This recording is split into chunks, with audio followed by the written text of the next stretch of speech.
Thank you, everyone, for joining us today. I have locked the meeting so that we won't be interrupted.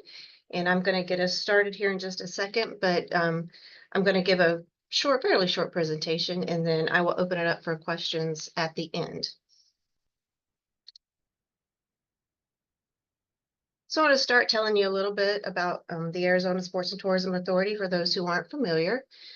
As the staff consists of the three of us, Tom Sadler, President and CEO. He has been President and CEO since June of 2008. BJ Morley, our Chief Financial Officer, has been with us since June of 2019. However, she was with the management company that runs the stadium since the opening of the building. And then there is me, who run the office and the grants, and been here with AZSTA since April of 2019, but I also worked for the management team back in 13-14. We are overseen by a board of directors. Take a second just to pull this up.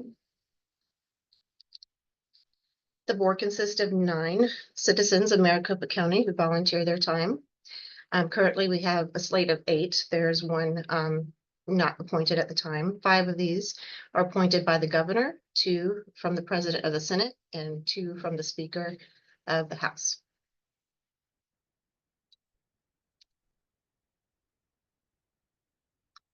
The authority was formed as a result of voter-approved Proposition 302 in November 2000.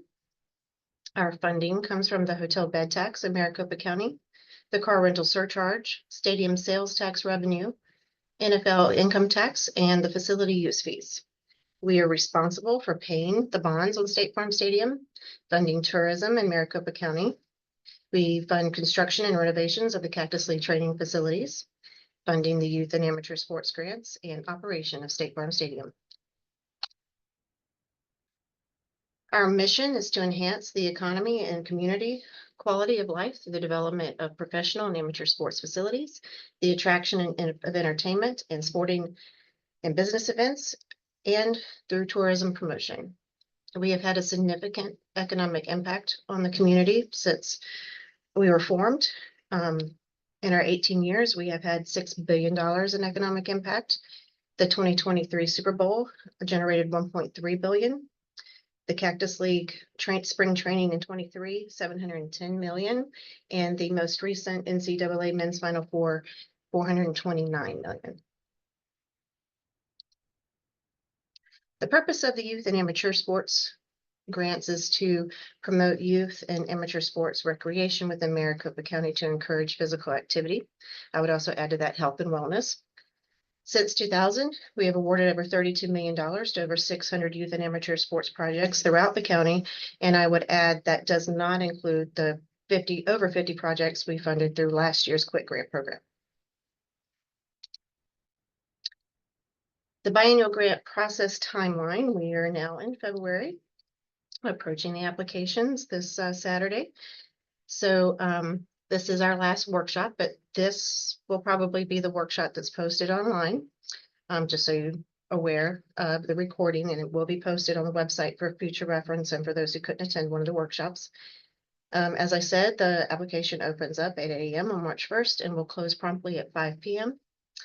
In April through May, we'll conduct application evaluations and site visits, and the site visits shouldn't take longer than 15-30 minutes. We just want to put eyes on your project. The public meetings and award, I will add that could be looking at towards the end of or middle of May for that YAS committee public meeting that where they recommend the applicants to the board of directors. The board of directors meeting that will get final approval is tentatively scheduled for June 9th.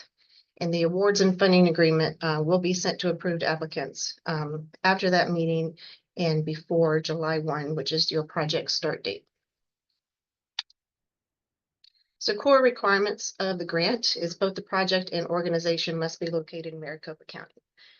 Public agencies, public schools, school districts, municipalities within Maricopa County qualify, as well as 501c3 and C4 nonprofit organizations that have been operating for more than 1 year. Some examples of the projects that we have approved: facility and field construction renovations, field lighting, field equipment, field leveling, playgrounds, volleyball courts, archery ranges, weight room equipment, and flooring, And that's that's a very small set of examples of the type of projects we do. I did want to touch base on what we don't fund, just so that it's clear up front. I always say think tangible and sustainable. Funding will not be provided for overhead or administrative expenses, loans or endowments, conferences, individuals, tournaments, travel, capital campaigns, or otherwise fundraisers, or any other category that the authority in its sole discretion considers not to be related to the goals and objectives of the grant. So just made a list here of things that have either shown up on a reimbursement request or direct questions before applying. We don't cover rental fees for equipment or facilities. We don't cover tournament fees. We do not pay for hotel costs or gasoline or any other travel. Coaches and umpire fees, we don't cover. We don't cover fees for athletic physicals or scholarships. Any project outside of Maricopa County, we cannot fund per statute. Equipment that will not remain with the organization. Office supplies and furniture. What I mean by this one, because it came up as a question last workshop, is we're not looking to fund your office furniture renovation or supply your needs for paper and pens and pencils and that sort of thing. But we have funded furniture that you may take to an event, like tables and chairs, as long as it's event or supports your program specifically. We also have provided storage furniture for equipment. So it's not all furniture, it's just, it must be specifically related to your project. And then we also don't provide handouts or flyers.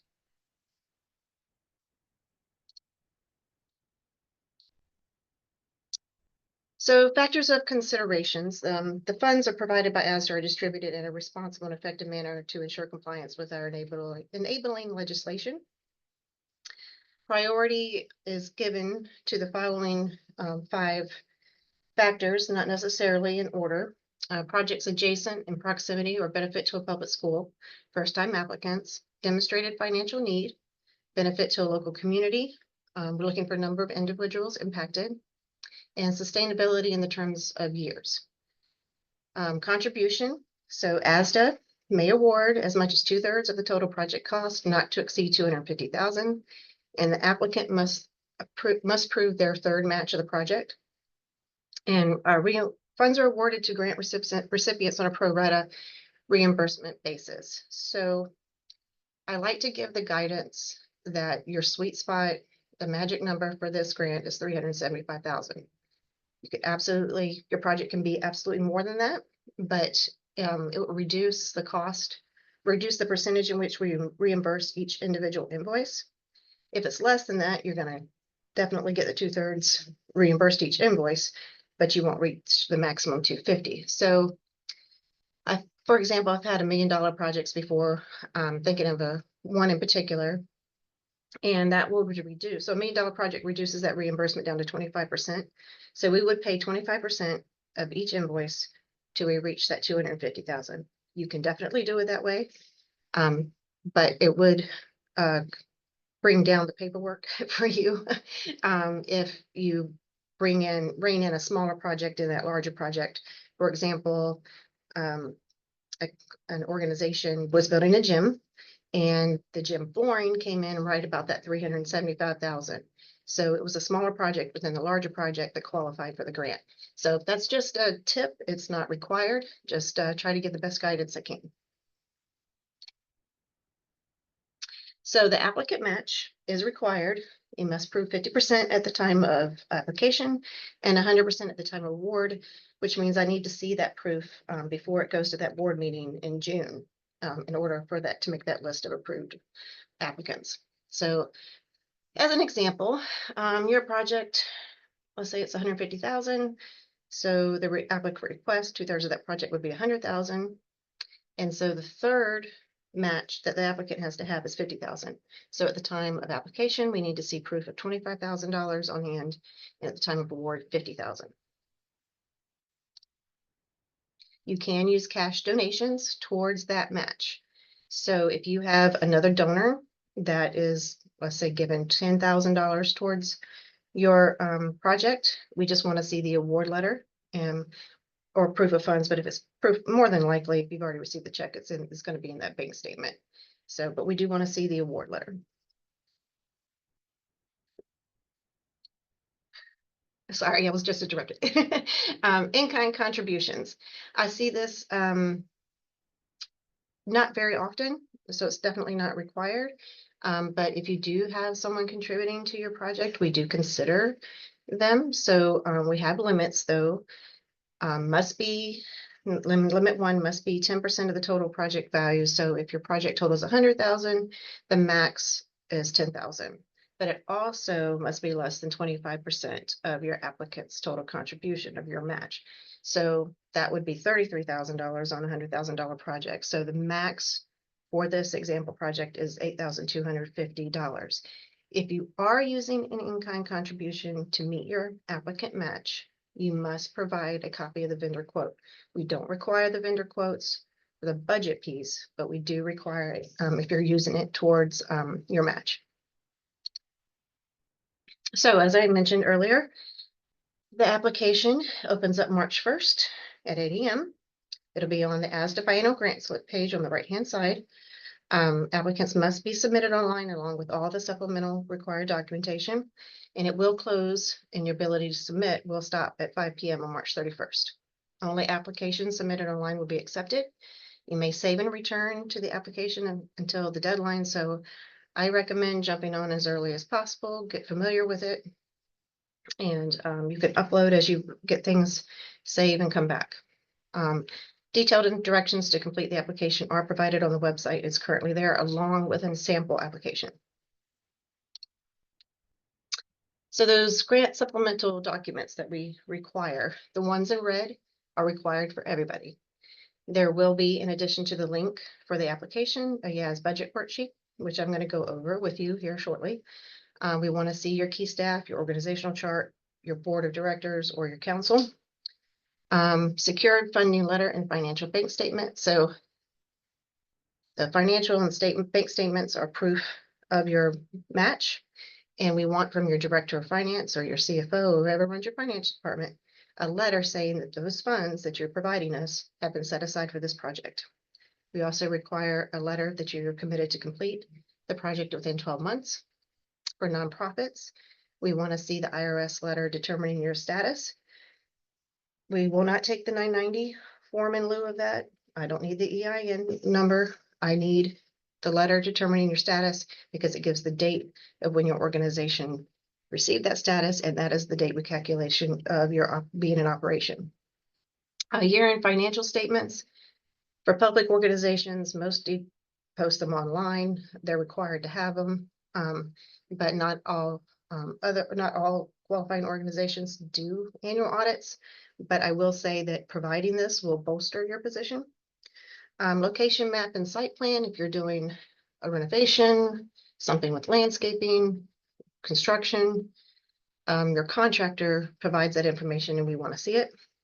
As I mentioned earlier, that in-kind contribution vendor quote, that's only for those using in-kind contributions towards the applicant match. Photos, if you're renovating something, building something, we want to see, where it's supposed to be, what it looks like now. It's not required. If it's an equipment-based project, we don't need photos. Fee structure, if you charge for your facility for any reason, just want to see what that looks like. Lease, a permission to renovate, or ownership documentation. I should have listed that. So if you lease a place and you're going to be doing renovations, we just want to see that you're allowed to do that.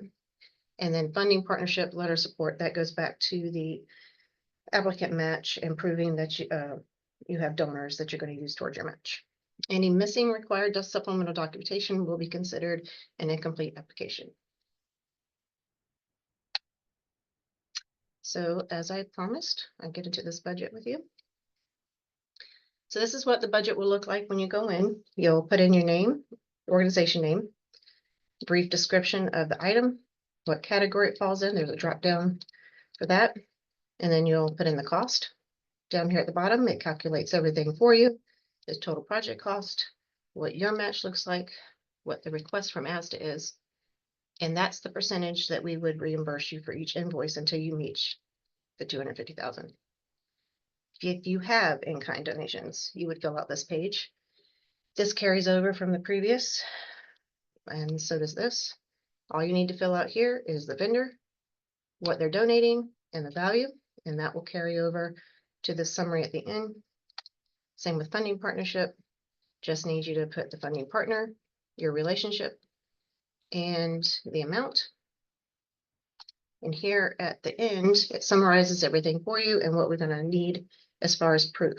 So total project cost, what we need to see in your bank statements, the in-kind donation, and what we need to prove that, your partnership, and what we need to prove that, and that is your total match.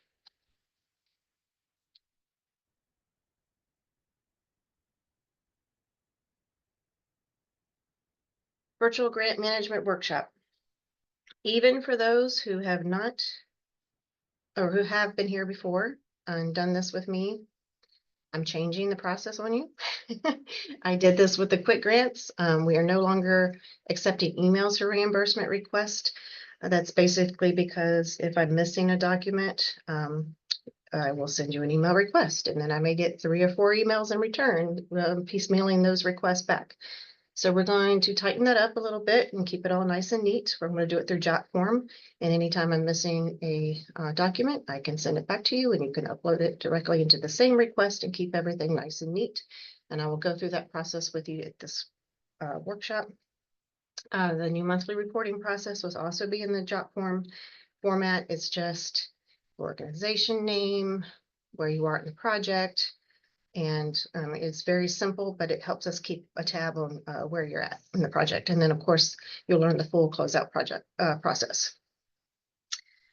Also, this past cycle in 24, I've had some difficulty getting that proof of signage that we require for construction projects or projects that we can't necessarily do it on all equipment, but definitely for things that are permanent structures, we want to see a sign. And it's in the funding agreement that you'll provide it. But like I said, I've had some difficulty getting proof of that. So in the funding agreement in section 5.2, it will be added that the proof of signage must be provided with the final reimbursement request. And I can't approve that request until I have that picture of that signage. So plan to have that ordered and installed prior to finishing out your project. And that concludes my presentation. I'm going to leave this up here just for a second to see if you want to take down my information. I already have a PDF copy of this presentation. If you'd like me to send it to you, I'm more than happy to do so. And that's my email address there on the bottom. So just want to give you a second to take any of that down. And then I'm going to open up for questions.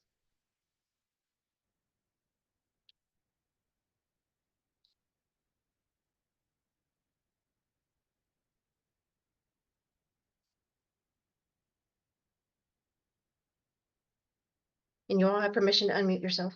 So if you have any questions for me, just jump right in there and ask. Hello, my name is Shrika Jackson. So I was just curious. So it sounds like this is not your program grant process. This is literally for like structures and higher. So we've never had a specific program grant project process. Any program would have had to, we do pieces of programs in the past, but it would have to have been the more tangible aspects of that. So, because I know I attended a workshop some while back, and because we were looking at it from standing up esports programs and buying the equipment and using a grant for that. And so I was just curious if that is something, by what it was sounding like, it sounds like it's not, but I just wanted to. For esports? Yes. Well, the AIA recognizes esports. So we have done a quick grant on esports before. So, so you need certain computer equipment and whatnot to go with that, correct? Yes. Yep. And yes. Yes, we would consider it. In this process or your quick grant process? Both. Oh, okay. Okay. Yep. Thank you. You're welcome. Are there any other questions? Yes. Hi, Heather. My name is Andrew Taylor, and my question is the kind of grant request we would have.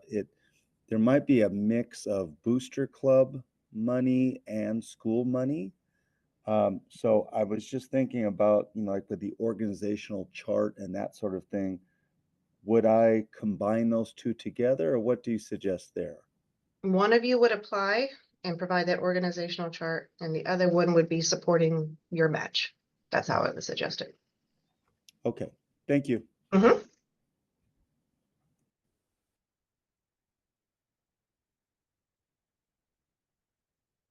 Are there any questions for me? There's got to be more. I always have issues with supplemental documents. So if you have a question about what we might require, if you think you have an odd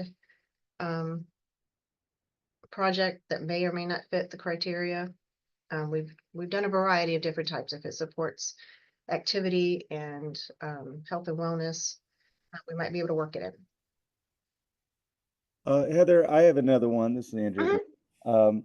As far as the signage Mhm. for AZ Sports and Tourism Authority, are there parameters on that? I saw your pictures. It looked like one was kind of built into the wall of the structure, and one was just kind of more of a metal sign. Is it just anything like that, or is there any parameters? Yeah, we just want the recognition, and it doesn't have to be, it needs to be permanent, but that's really pretty much I mean, we'd like to see it before you do it, but all of those were at the creative organizational what they wanted to do. So I've seen a lot of different things, and we don't want to necessarily say you have to use the logo, because we've seen some pretty cool stuff. So no, I would say if you have a design, want to fit it into your design, one was just a simple plaque recognizing us that we gave. That's okay too. Okay, but just something that's going to last for a long time. Yeah, so if you're building a gym and stuff like that, we've contributed to that it's on the wall. We've had when we do fields, sometimes we'll just get a fixture that goes on the fence. So it's really up to the organization. We'd like to see it first, but it's up to you. Okay, great. Thank you so much. Sure. Heather, Yes. Pat Schaefer here. I'm Mhm. wondering, within your limitations, so we're a community of 10,000 residents within Mesa, Mhm. and we have 2,100 children K through 12. So we have youth in our community, but we have all ages. And we have 6 pickleball courts, which is not anywhere near sufficient for 10,000 people. So Right. our project would be looking to expand that. Okay. And so I know you have a focus on youth and amateur sports, but would a project like ours receive some consideration? Because we don't charge Yeah. fees. It's not open to any public to just stop by, but it's open to 10,000 residents.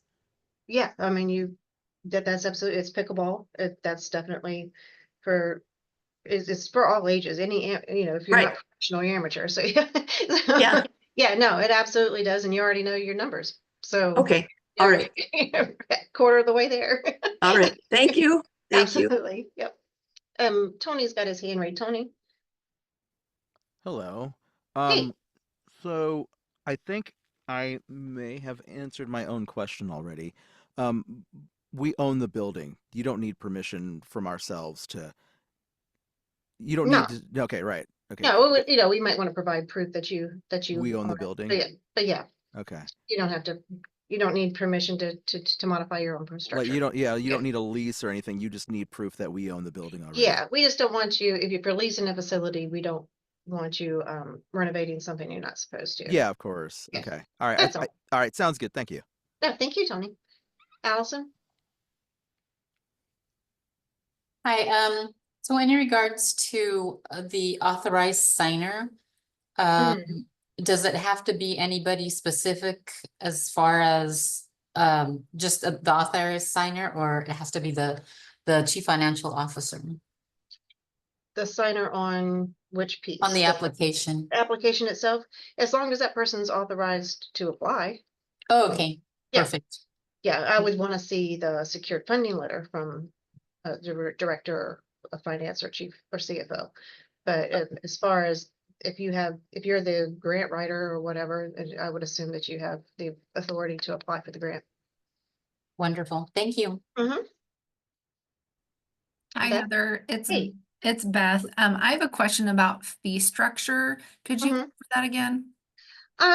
That's not something I get a whole lot of, but usually get it from cities that is doing something with their recreation facilities that they also may charge fees for. I know schools sometimes will charge for use of their gyms after hours. So just something like that. We just want to make, what we're looking for is to make sure you're not like turning a profit. So- Oh, okay. So I'm with the YMCA. So, Mhm. you know, to use our facilities, you do need to be a member, but if you're registered with, say, a sports program or you're registered in swim lessons or something like that, as long as you pay the program fee or Right. get financial assistance, then you don't have to pay to come in the building. Right. No, I would just, if whatever structure is specific to your project. I Okay, would- Yeah, I wouldn't do the whole thing, but whatever if you're charging for something like that, then yeah, we wouldn't want to see that. okay, great, thank you.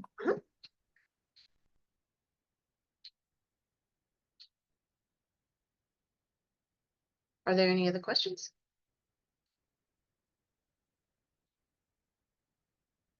While I'm waiting to see if I have any more questions, I just want to say that I'm available throughout the entire application, throughout the month of March.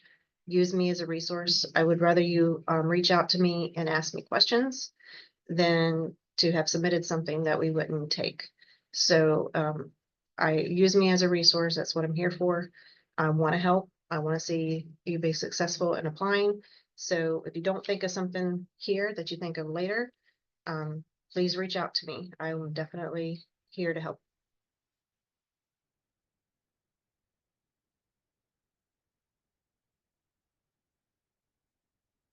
All right, well, I'm going to let you all get back to your Wednesday afternoon unless there's one more question. This is a smaller workshop than it was last time. So that's probably why I'm not getting quite as many. But again, please reach out to me if you need anything. I'm here to help. And with that, I hope you guys have a great afternoon and the rest of your week. Thank you, Heather. Thank you. Thank you. You take care. Thank you so much. My pleasure. Thank you. Thank you.